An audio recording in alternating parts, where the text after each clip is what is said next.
Russell is an Australian pilot who's based in the same base we meet all the characters where they all live. He does flyouts. He moves gear, scientific equipment, people, you know, food and supplies. Like they have a string of pilots working down there. They're sort of they sort of run their own schedule as long as they get the work done. It doesn't really matter. And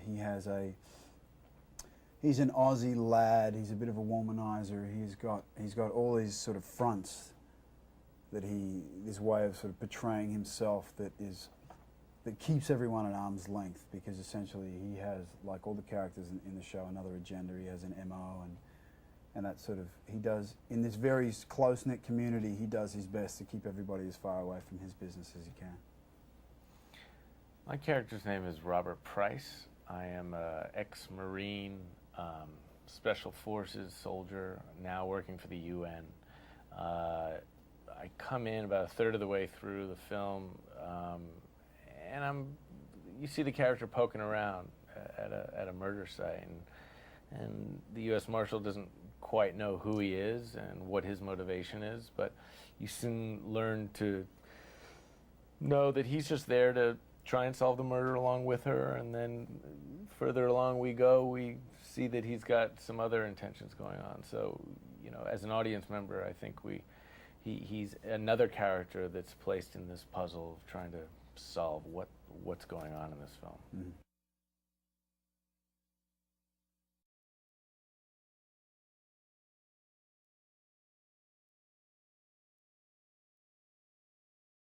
We shot in northern Manitoba on the frozen lakes, which is about 3 hours north of Winnipeg.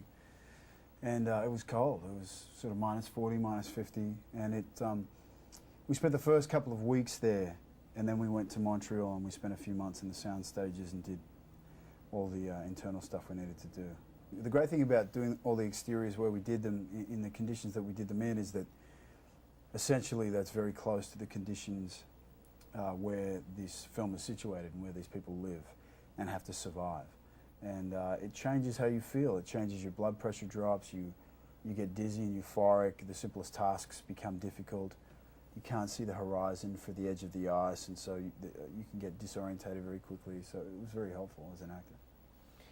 Yeah, you know, on Lake Manitoba, it was freezing. It was 50 below, but we shot a large portion of the film in Montreal on the sound stages. So still having to wear that extreme weather gear, it was very hot. It was actually one of the hottest films I've ever worked on. I did a Western years back, and you had to wear, you know, a lot of wool and long sleeves and, you know, vests and overcoats, but this, you're wearing extreme weather gear, and we were sweating, I mean, and having to act cold. So I think we did a pretty good job by hopefully getting across that we were in a freezing environment, whereas, you know, we only shot about 2.5, 3 weeks up in Manitoba where it was actually that cold.